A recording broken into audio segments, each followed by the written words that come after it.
Zúñiga.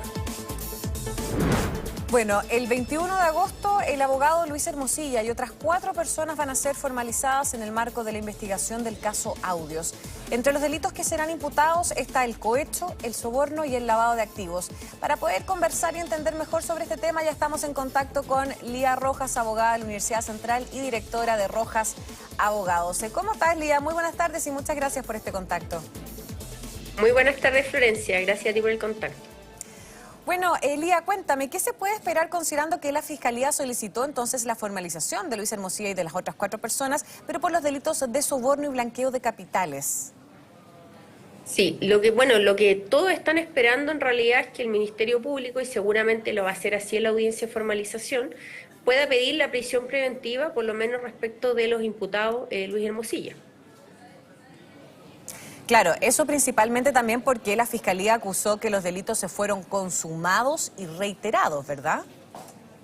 Claro, exactamente, y existen algunos requisitos que el tribunal debe tener en consideración para poder decretar esta prisión preventiva, y entre ellos están que existan antecedentes graves y fundados de que existió el delito. Segundo, de que en ese delito tuvo participación él o los imputados. Y tercero, que si es que existe un peligro, ya sea de fuga por parte del imputado, de ocultamiento de algún tipo de evidencia que es necesaria para el éxito de las diligencias de investigación, se puede decretar la prisión preventiva. Y en atención también a las penas asignadas al delito y la gravedad de las mismas. Por lo tanto, si es que existe una multiplicidad de delitos, estos delitos están consumados, las penas son graves, efectivamente se podría decretar una prisión preventiva estimando que se cumplen estos 3 requisitos que establece nuestra legislación. Sí, de hecho, el propio fiscal nacional Ángel Valencia dijo que la medida cautelar que finalmente se pida el próximo 21 de agosto en la audiencia de formalización, obviamente, y todos lo sabemos que es atribución de los propios fiscales, pero aseguró que en este tipo de situaciones, en este tipo de casos, los fiscales suelen pedir la prisión preventiva. Entonces, ¿deberíamos entonces estar esperando esa medida cautelar? Sí, efectivamente se puede pedir la prisión preventiva teniendo en consideración también cuál es la pena asignada a él o los delitos. Por ejemplo, acá por el lavado de activos la pena es una sanción sumamente grave que va desde los 5 años y un día hasta los 15 años de cárcel. Y no es el único delito que se imputa, además se imputan varios delitos reiterados, y que en suma todos ellos, por las penas que acarrean, son penas que se podrían cumplir de manera efectiva. ¿Qué significa esto? Que el imputado no podría cumplirlas de manera alternativa a través de una libertad vigilada o asistencia a un programa, firma. Por lo tanto, estimando que podría existir un peligro de fuga inminente ante esta situación en donde lo pone frente a una eventual condena que podría ser muy grave, el tribunal podría estimar que existe un peligro de fuga y decretar la prisión preventiva. Y en el caso del cohecho, por ejemplo, Lía, ¿qué tan grave en la escala de los delitos podríamos ponerlo? Mira, la verdad es que por el cohecho es difícil que se pueda decretar la prisión preventiva Ya. porque el cohecho tiene una pena que va desde los 3 años y un día hasta los 5 años. Ahora, si hay una reiteración del delito, esta pena podría subir. Pero considerando, por ejemplo, que los imputados podrían no tener antecedentes penales, eso significa que para nuestra legislación tienen un atenuante que permite rebajar siempre los grados de las penas. Por lo tanto, esa pena, en el peor de los casos, podría no cumplirse de manera efectiva, lo que significa que la prisión preventiva nunca puede ser más grave que la pena que eventualmente, en el peor de los casos, tendría asignado el delito. ¿Y en el caso de soborno?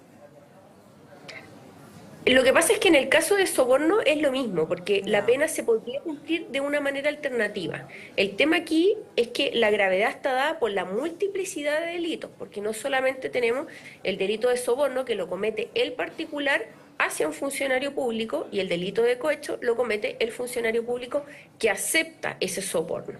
Lo que estamos viendo acá es que hay una multiplicidad de delitos y que se está diciendo que aquí en realidad lo que hay son varios hechos delictivos y que en su totalidad podrían sumar distintas penas por diferentes hechos que dan lugar a distintos delitos. Por lo tanto, esa es la gravedad que daría lugar a poder aplicar la prisión preventiva. Claro. Ahora, Lía, bueno, yo sé que tú te mueves en este mundo, abogada también.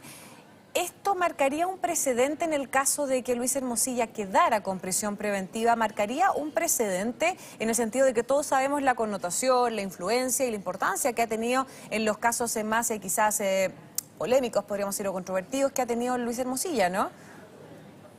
Claro, de todas maneras marcaría un precedente, pero vamos a estar expectantes ahí porque seguramente durante este tiempo se ha preparado también muy bien su defensa y también es un hecho no menor que desde el primer momento él ha colaborado con la investigación. Por lo tanto, lo que podría argumentar su defensa es que no hay un peligro de fuga, toda vez que desde el primer momento, cuando aún no estaba formalizado, siempre colaboró con la investigación y puso a disposición todos los antecedentes para que la Fiscalía investigara. Y eso, para nuestro sistema, es una atenuante. ¿Qué es lo que significa esto? Que permite rebajar una condena eventualmente y también permitiría, en cierto modo, descartar un peligro de fuga, toda vez que el mismo imputado ha colaborado y ha puesto a disposición antecedentes para que la investigación se lleve a cabo en su contra. Claro. Ahora la Fiscalía también requirió, acusar a 2 funcionarios públicos del Servicio de Impuestos Internos y de Tesorería de la República. ¿Eso es algo inédito? La verdad es que es algo que hemos visto antes, pero no en casos tan mediáticos. ¿Ya? En realidad, cuando un funcionario público comete cohecho, aquí no solamente la Fiscalía lleva la investigación adelante, sino que también en muchos casos se hace parte el Consejo de Defensa del Estado, también como un organismo que lo que busca es que se impongan sanciones más duras y tratar de disuadir de que se cometan este tipo de conducta. Ahora, ¿por qué razones no se ha emitido una orden de detención en contra de Luis Hermosilla, crees tú? Lo que pasa es que la Fiscalía igual cuando va a formalizar una investigación para asegurar que el imputado se presente el día de la formalización, tiene la facultad de solicitar una orden de detención, dando también como fundamento todos estos requisitos que establece nuestro código respecto de la prisión preventiva. O sea, que existen antecedentes fundados de que no solamente existió el hecho delictivo, que en él le cabe una participación a ese imputado, sino que también teniendo en cuenta que las penas son graves en atención a la cantidad de delitos, a la gravedad de la pena, al número de hechos que se van a imputar. Por lo tanto, para asegurar el éxito de la comparecencia y evitar también la eventual fuga o inasistencia a esa audiencia, tiene la facultad de solicitar una detención y el tribunal, en base a la gravedad de los antecedentes, puede decretarla. Claro, en ese sentido la regla general, Lía, es que que a los procedimientos penales las personas lleguen citadas a los tribunales y entonces las detenciones serían lo excepcional. Es lo excepcional, pero no es algo inusual cuando se trata de delitos de carácter grave, en donde hay penas de crimen. ¿Qué significa que hay penas de crimen? Que son penas superiores a 5 años y un día, que son penas que no se pueden cumplir de manera alternativa, que se deben cumplir de manera efectiva. Por lo tanto, la Fiscalía, para asegurar que el imputado llegue a esta audiencia y no hay una fuga inminente, la solicita en caso de que las penas sean altas. Claro. Ahora, Lía, Luis Hermosilla tuvo cercanía también en el pasado gobierno, es decir, fue asesor también de uno de los propios ministros. ¿Se podría investigar en el sentido de que si finalmente él usó quizás cierta influencia para beneficio propio? Es una pregunta que te voy a dejar hecha, Lía, porque tenemos que hacer una breve pausa y al regreso me la respondes, ¿te parece? Por supuesto.